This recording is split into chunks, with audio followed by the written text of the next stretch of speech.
Nick Clegg has no plans to campaign. The party president and the party's deputy leader are due in Bradford next week. Imran Hussain, Labour had 13 years to sort out the problems of Bradford West. Why should voters give you another chance?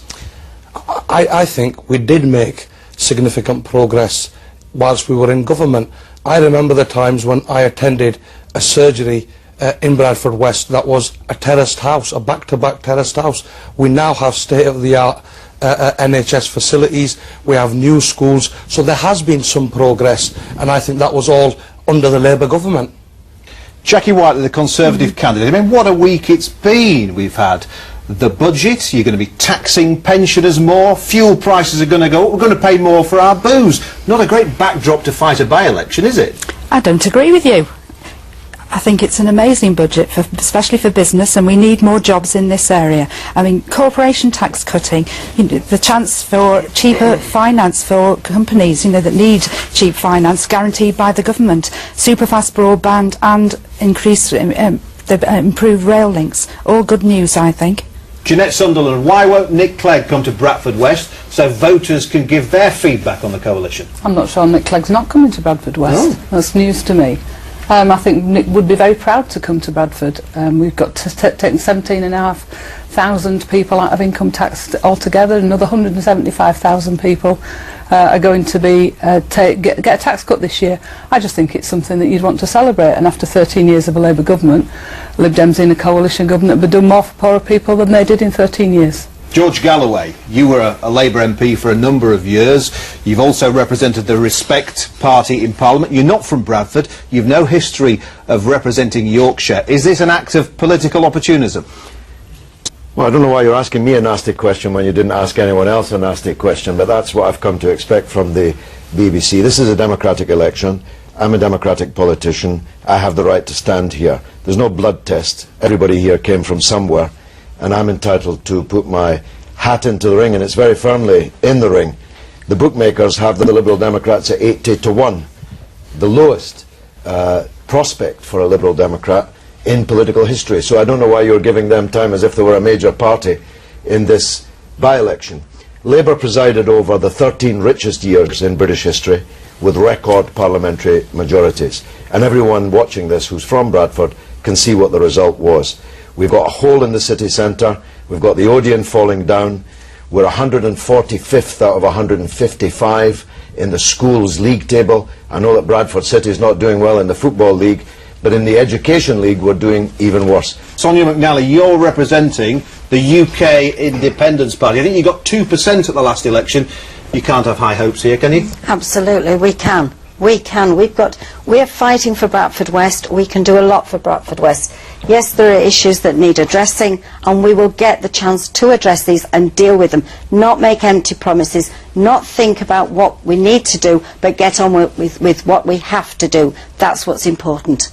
Dawud Islam from the Green Party. Can we afford green policies in the current economic climate? We absolutely can, because with the Green New Deal we're actually the only major party that's got a fully costed answer to the nation's current problems that doesn't involve punitive cuts and cutbacks in public services. It's a completely costed plan that will provide thousands of new jobs in areas such as green energy and renewables, to name but two. It will create a whole raft of new entrepreneurs aged 18 to 25 to get some of the brilliant young people that we have in Bradford West that are currently being consigned to the scrap heap by the coalition government, instead to get them to come up with great ideas that we will help them fund to get projects off the ground. Right, well, we've heard from the main three parties about their policies on the economy. Let's hear from some of the other parties now and find out how their candidates are hoping to win over Bradford West, and we're going to start with that man who thinks we're asking nasty questions, George Galloway.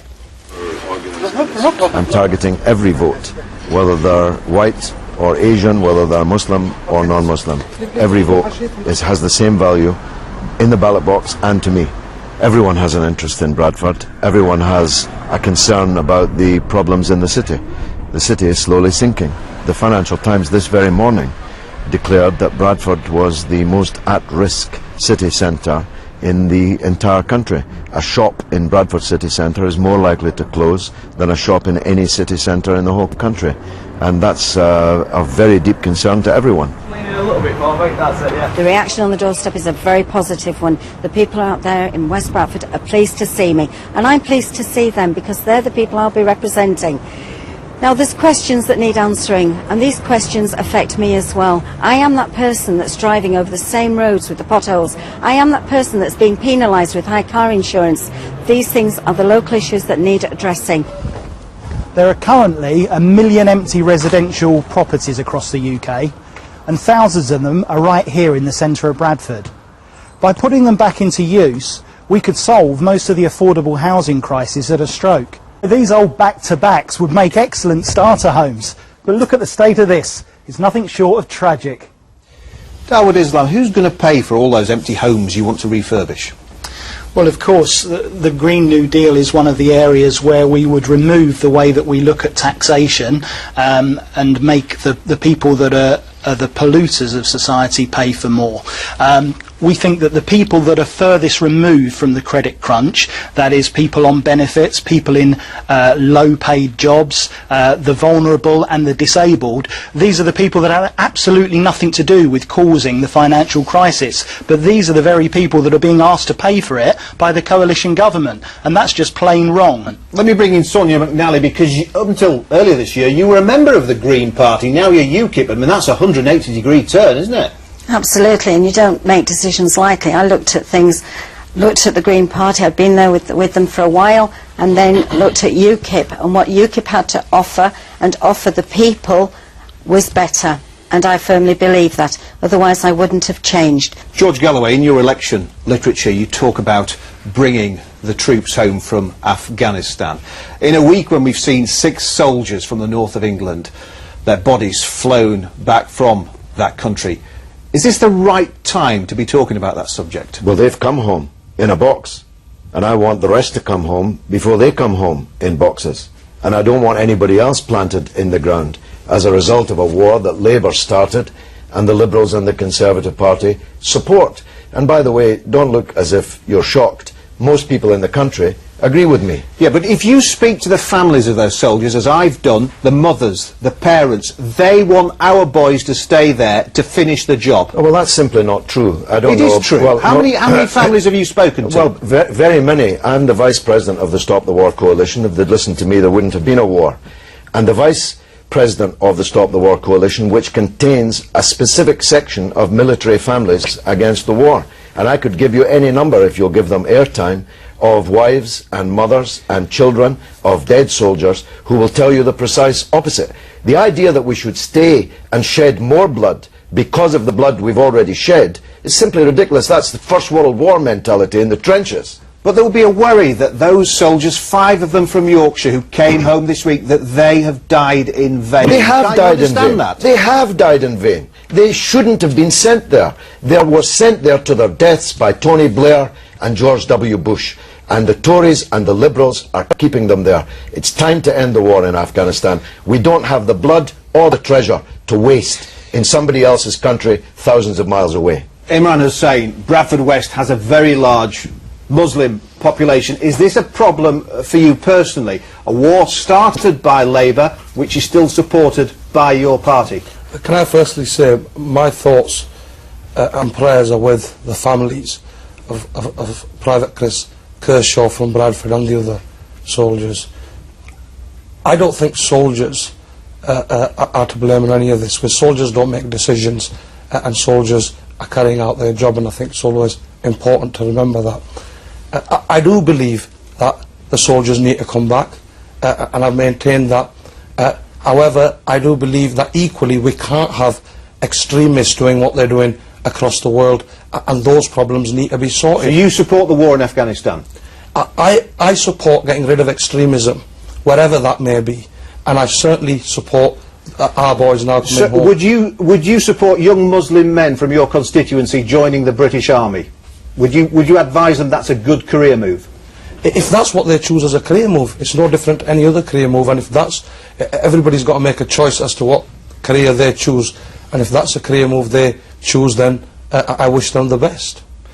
Let's Well, I'll look. put that on DVD and distribute it around the doors. I can tell you that in Manningham and in Toller and coming out of the mosques that I've just been at, what Imran Hussain just said was committing political suicide.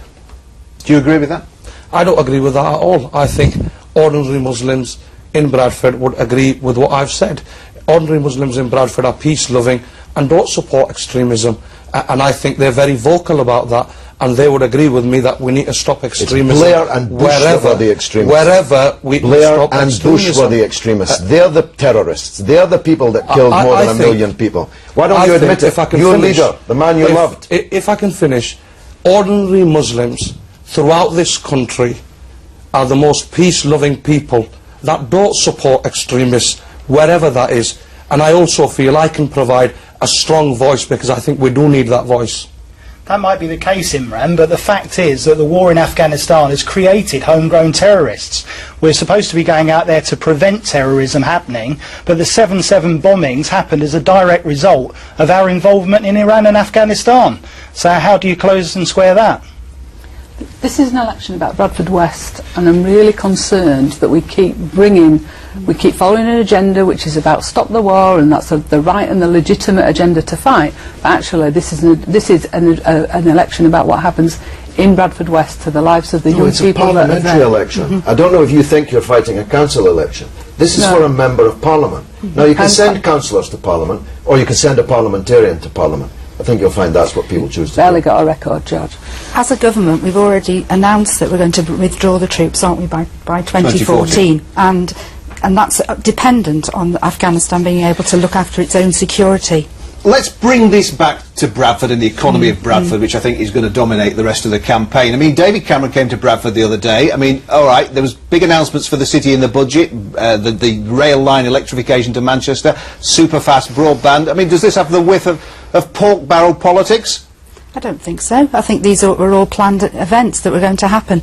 You know, we have to remember that we inherited a massive amount of debt, and we've got to look at the way we can manage it. And, you know, I think that the actions that we're taking are all positive things. You know, bringing all these people, 24 million people will be better off paying less tax, 2 million completely out of taxation, and we're going to do very positive things to bring people back into employment. Young people are going to get the chance to get apprenticeships, work experience and jobs, and we've got real incentives, financial incentives to give to employers to encourage them to take on young people. I think we can do a lot in Bradford West, and I hope that they'll give me the chance to move this forward. And Jeanette Sunderland, you don't think your candidate is going to be scarred by the actions of the coalition government? Don't think this is a referendum on the coalition. I think that the time for the referendum on the coalition is 2015. It's got its eyes firmly fixed on 2015. It's got its eyes firmly fixed on sorting out the economy. This is about what happens here in Bradford West the day after, on the 30th of March, and who they have fighting for them in Parliament. I don't think that the budget delivered sufficiently for Bradford West. I don't think it delivered sufficiently for Bradford, and it needs people to campaign on those issues. George Galloway, who will you represent if you're elected in Parliament? The Muslim population of Bradford or the white working class? I never make these differentiations, and this is 4 or 5 times you've done it in this programme, and it's very dangerous and irresponsible. But you're targeting Muslim areas in that's Bradford. There's no doubt about that. False. Completely So how false. many posters have you got up in Thornton, in Clayton? Well, quite a few, actually. Quite a few. But my supporters put their own posters up, unlike Imran's, who get them put up for them. The people decide whether to put posters up, and the people decide who they're going to vote for. But it is flatly untrue that I'm targeting any specific ethnicity or religion for votes. And it's irresponsible of you to suggest that. Every voter in Bradford West is the equal of the other. There's nothing second class about a Muslim voter that you're somehow supposed to be embarrassed because you want them to vote for you. And I reject it and resent it, and so do they. Imran Hussain, what are people telling you on the streets of Bradford about what is important to them? One of the biggest problems is around youth unemployment. I mean, but that happened under Labour. That's not a new phenomenon, is it? Yes. Well, since this time last year, long-term youth unemployment has tripled. I mean, that's massive. I've been talking to young people who want that first step on the ladder, and I think we're the only party that can deliver that. The Labour job guarantee, for 6-month job guarantee for all young people, long-term unemployed, That's not promises, that's not anything else, that's real work experience for those young people. And in places like Bradford West, you know, it's difficult enough. I've grown up on the streets of Bradford West, I've played there. It's difficult for young people, you know, that lack aspiration in the first place. Yeah, but UKIP want apprenticeships back, technical college, just to give those youth, the young ones, the chance for employment. We are going to have to bring this debate to a close. Thank you all for your time today, and I can tell you there are a total of 8 candidates standing in the Bradford West by-election on Thursday. You can see a full list on the BBC West Yorkshire website. Now then, let's go back to Andrew Neil in London.